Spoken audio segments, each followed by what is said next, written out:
ஒரு விதைக்குள் பெரிய ஆல விருட்சம் பல நூறு கிளைகளையும் விழுதுகளையும் அழகான உறுதியான பசுமையான இலைகளையும் வசந்த காலத்தில் வருகை தரும் அற்புதமான பட்சிகளின் பசியாற்றும் பழங்களையும் மற்றும் அரிதான மருத்துவ குணங்களையும் கொண்ட பிரம்மாண்டம் அடங்கியுள்ளது. அடிப்படையில் ஒரு விஞ்ஞான உண்மை அடங்கியுள்ள விஷயத்தையே பிரபஞ்ச உண்மை என்று அழைக்கிறோம். மாறுவதே மாறாதது என்பதுதான் அடிப்படையின் மாறுபட்ட வெளிப்பாடு என்பதை நாம் உணர வேண்டும். இதை நாம் உணரும்போது நிச்சயமாக மறுபிறவி உண்டு, எனவே ஆத்மா அழியாதது, இந்த உடல் அழியக்கூடியது என்று நாம் உணர முடியும். அப்படி உணர்ந்தால் மட்டுமே மரணம் என்னும் பயத்தினின்று நாம் தெளிவடைய முடியும்.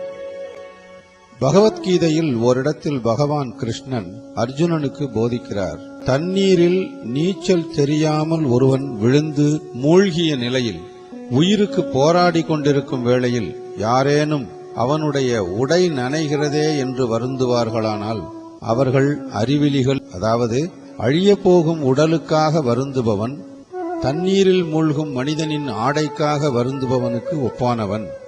அவனின் உயிர்க்காக வருந்துபவனே பிரம்மம் அறிந்த மனிதனாகிறான் என்று கூறுகிறார். பகவத்கீதை வாயிலாக ஒரு உடல் என்ற அர்ஜுனன் உயிர் என்ற ஆத்மாவிடம், அதாவது பரமாத்ம புருஷரான கிருஷ்ணனிடம் கேட்பது போல அமைந்திருப்பது உயர்ந்த சிந்தனையாகும். ஆக ஆத்மா அழியாதது என்பது இதன் மூலம் விளங்கும். அழியாத ஆத்மாவை ஏன் ஒரு அழியும் உடல் வசம் ஒப்படைக்க வேண்டும் என்ற கேள்வி இதன் மூலம் அனைவருக்கும் எழுமல்லவா? நீரில் அடங்கி உள்ளது H2O.